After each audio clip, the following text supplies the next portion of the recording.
Hello and welcome to this episode of The Unnoticed Entrepreneur. Today, we're going all the way to Fort Worth in Dallas, Texas. John Horn joining us from the Stub Group. Welcome to the show. Jim, thanks so much for having me. Now, just tell us then, because you are the CEO at the Stub Group, which specializes in Google and Google AdWords and leads. Please tell us, how on earth can entrepreneurs get noticed using Google and Facebook ads? Absolutely. Like you mentioned, we focus on Google, Facebook, other platforms, really anything in that digital advertising space. And we're helping businesses get noticed by connecting them with people who are searching for the products or services that they sell, or even people who don't know to search for it yet, but who need to be made aware that those products exist. And so whether that be Google search engine or people scrolling through their feed on Facebook, we're helping companies get in front of the right people at the right time. Great. Now, it seems for many of us that Facebook, Google Ads, it's become very complicated and very tech heavy. Is it beyond the reach of the sort of growing entrepreneur, or can anybody do it? That's a great question, and that's a question that we're asked often by businesses saying, "Hey, do we need to hire a third party to help us, or can we just work directly with the platforms?" And really, the answer is both and. So you can DIY Google Ads or Facebook ads, and they both platforms put a lot of money into advertising to small businesses, saying, "Hey, come and do it through our platform."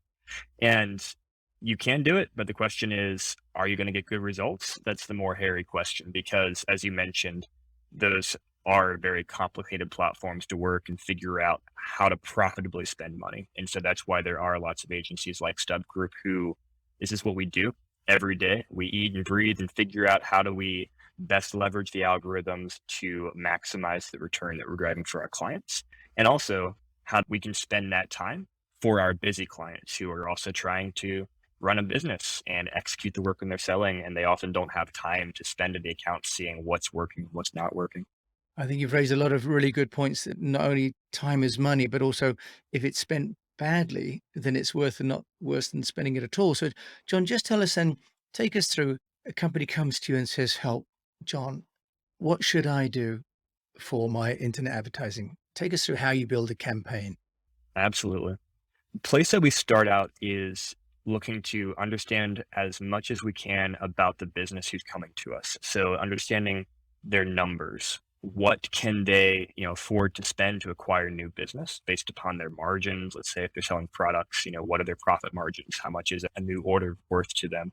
Also based upon the lifetime value of a customer. Are they going to be a one and done customer, or are they going to be with you for years, make recurring revenue? So it's about figuring out those numbers with businesses and then translating that on the advertising side to say, okay, well, if we can afford to spend X, $100 to acquire a new customer, well, let's look at the cost of traffic. How much do we need to pay to get relevant people to the client's website? And let's look at conversion rates. What can we reasonably assume? How many of those people getting to the website will then actually take the desired course of action to purchase that product or fill out that form or call the client? And so we try to work our way backwards from the client's numbers to what's realistic in the advertising space to either say, you know what, we don't think it can work because the numbers just aren't there. It's too competitive. Or, hopefully, ideally, hey, yes, we see opportunity here. Let's go ahead and test it out and start spending money, start getting that good data, that good traffic, and then optimizing and improving over time to hit those goals for a client. Yeah. And a big part of that too is figuring out what platforms should we use for that client. And we want to start out typically with the lowest hanging fruit. Where can we get the biggest bang for their initial buck and then work and scale from there.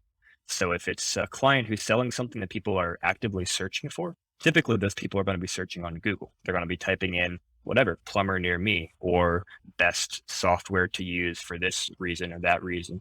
And so when someone types that in, we want our client to be a solution that comes up for that. And the best way to do that typically is through advertising and then testing messaging and figuring out how to get those people to our client's website. So you raised a really good point about the way that now it can be so targeted and also so finance driven. John, you talk about the ads, and obviously there are competing ads now. If you do a search, you say for plumber near me, you get multiple. How important is it to be the top one in that list? Because if you're a smaller company, you might still need to be on that list, but presumably the bigger brands have already well established in the campaign market. So How important is it to be number one as it is on the search rankings themselves? That's a fantastic question because a lot of people, they have it in their mind, I have to be number one.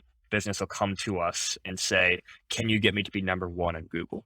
And what we say is that's actually not the right question to be asking because the way that things work with Google, it's an auction. And what happens is you're telling Google, hey, these are the types of keywords or searches that we want our ad to show up for. Here's what we're willing to pay for that traffic. And then there's an incredibly dynamic auction that takes place every single time that someone searches on Google, where all the different advertisers who want that type of traffic are competing against each other based upon the quality of their ads, how likely someone is to click their ads, as well as how much they're willing to pay for a click to have their ad show up.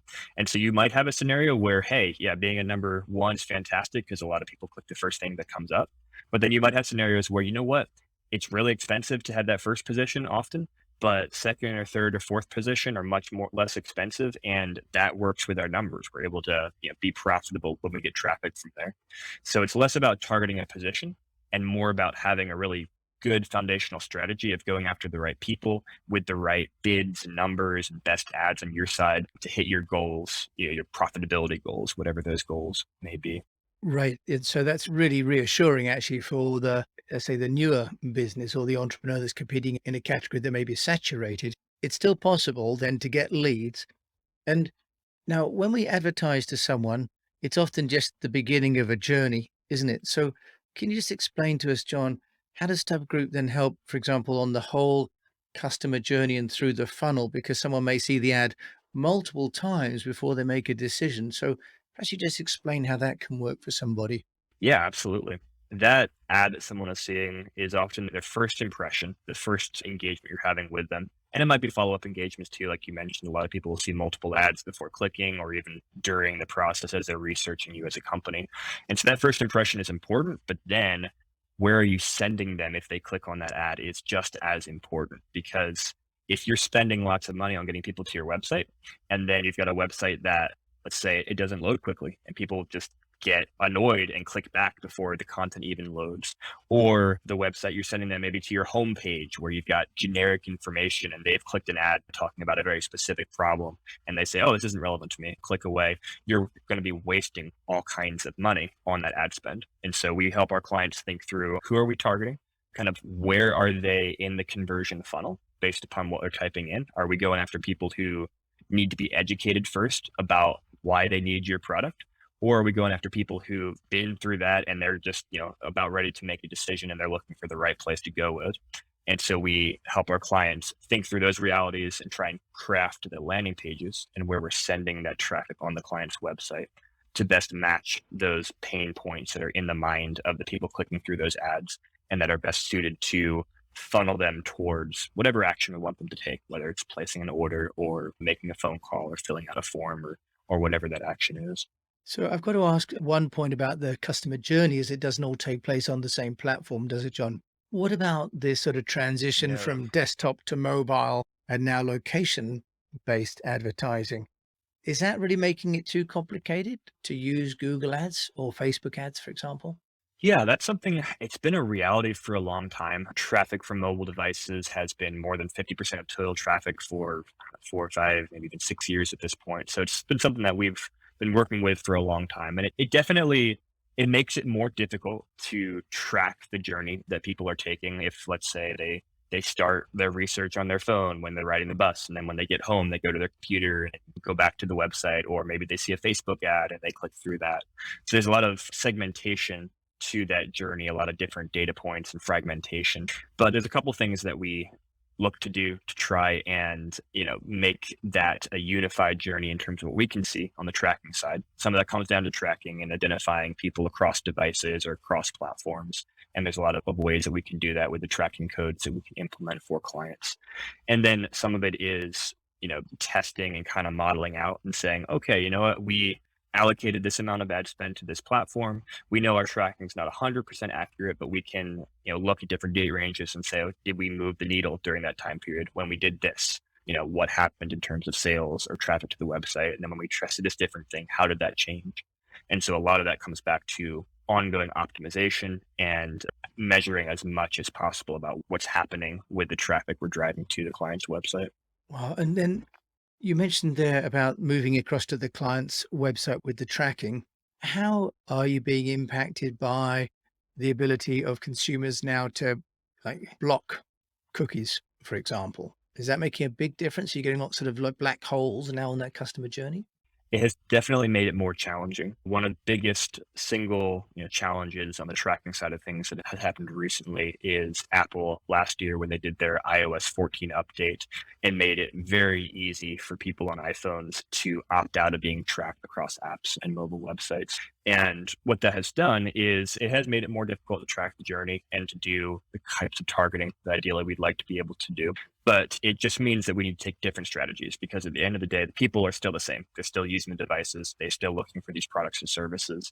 And so we have to just get more creative about, for example, on the Facebook side, we're going to run Facebook ads and we have less actual tracking visibility. Maybe let's send all of our traffic to landing pages just built for Facebook. So we know that people coming through the forums in those pages came from Facebook, even if the Facebook tracking pixel isn't able to track, every single one of those submissions. So it's things like that you can do. And then again, it's about going back to the basics of, are we running good campaigns with good messaging that send people to well crafted landing pages that actually meet the needs that they have? And then, try and fill those gaps in as much as possible on the back end. So you mentioned there about good campaigns. John, can you give us, one or two tips on what makes a great campaign? What makes a great ad? Because you'd refer earlier on to the fact that, the algorithm choose not only the most sort of well paid, but also the best creative ads to show. Absolutely.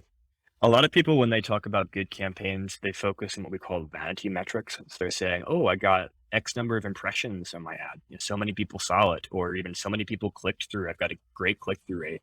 But none of that really matters if that's not increasing your bottom line as a business. So what we care about as a good campaign is, are we making you more profit? Are we getting you whatever your KPI is, whatever that key performance indicator is, actually going to make you money? Is this campaign doing it? And then are we able to scale that and continue doing that better over time? So that's a factor of the conversion rate of the traffic we're driving, as well as the click through rate of people who are seeing our ads and then clicking through. And that goes back to the messaging, to the targeting, and even to the tracking on the back end. John, can I ask a question about the difference between B2B advertising online and consumer or B2C? Are there any sort of main differences that your clients need to take account of between the two different disciplines? Yeah, we do a lot of space in both, and there's definitely differences between both. One thing that often comes into play is the time lag between someone clicking on an ad, for example, and then actually taking action on a client's website. Often in the B2B space, you might see a longer time lag as, a business researches multiple options, maybe puts out, quote requests quotes from different vendors, things like that. And so you have to factor that time frame into your campaigns and even into measuring whether something's been successful. So if it takes a month for someone, between filling out a form and them actually making a decision to move forward with you, when you look at your data to analyze how much money you're making from your campaigns, you got to factor that into that. Okay, we've got this pipeline in place. Here's what we can expect to get moving forward, stuff like that. On the consumer side, typically it moves a little more quickly. Now, certainly there's plenty of times where there could be a longer lag as well, especially if it's a higher price point product or service. But usually it's going to move a little bit more quickly there. And then also you've got to take into account on the business to business side of things, often the person that's initially seeing your ad or get into your website, they might not be the decision maker. They might be researching on behalf of their superior, or they might be one stakeholder out of 5 or 6 who have to sign off.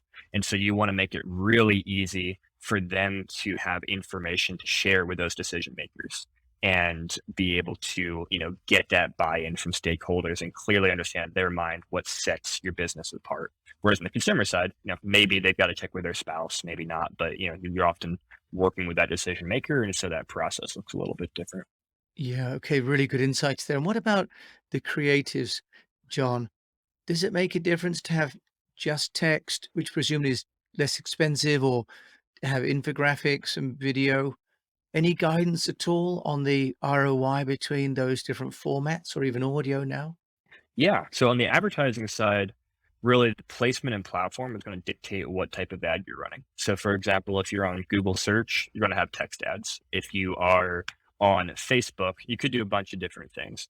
Typically, the more engaging and visually stimulating your ads can be, the better. So video, if you can, video is often going to perform better than an image. An image is often going to perform better than text.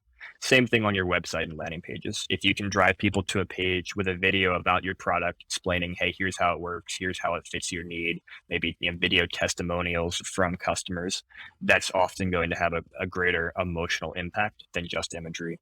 Same thing, imagery versus text. If you just have a page you send traffic to with a white background, black text, and nothing on there, A, you probably already look outdated compared to your competitors, and B, it just makes it harder for you to emotionally connect with consumers. So videos are good. Yeah, and then presume more expensive. We haven't touched about really how much people should spend or could spend.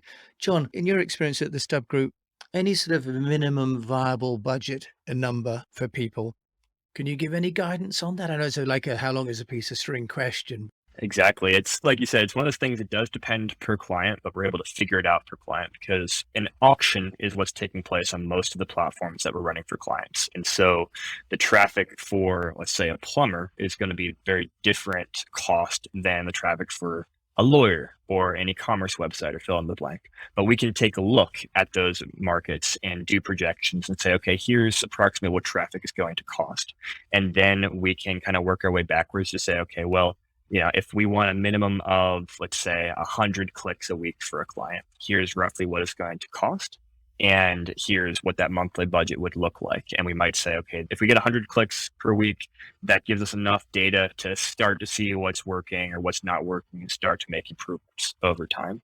But that minimum number of clicks is going to depend upon the type of business we're working with. If it's kind of an impulse buy where someone either they will or they won't make a decision right away, well, you can much more quickly say, oh, this is working or this isn't working.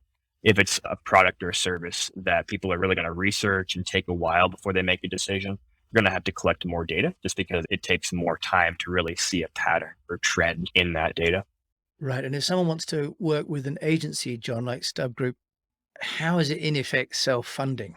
Because I can tell you're going to save clients a lot of time and money too, but what sort of cost would it be to a company that wants to work with someone like yourself? Yeah, time and money is really that big benefit, like you mentioned. And in terms of how much it's going to cost, there's all kinds of options out there. There's a wide range, certainly. I would say to work with a good agency, at the bare minimum, you're probably going to be spending at least $1,000 per month. And usually there'll be a percentage of ad spend part of things as well. So usually an agency is going to take maybe between 10 and 20% of the ad spend that you're spending with Google or Facebook as their fee as well. The idea being the more you're spending, the more work they're having to put into things to manage that spend. So it's usually going to be somewhere in that range. And that can feel, very high for a very small business. And sometimes it is too high for them and just doesn't make sense to work with a third party. But at the same time, I like to compare it to hiring a plumber, for example, for your house. You could go and work on your pipes yourself and it could work well.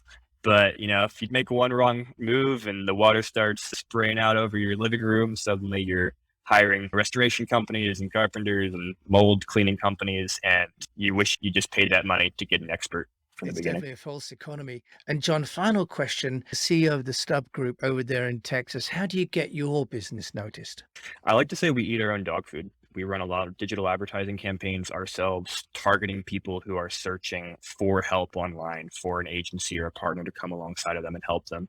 So we do that. We also do other outreach as well, PR, email outreach, outbound, podcast interviews, even just like this one, and even finding partners, let's say other agencies who have experience doing maybe SEO or PR or podcasts or whatever, and saying, hey, we'll help your clients on the paid side of things, kind of partner there to help them make a win-win for their clients.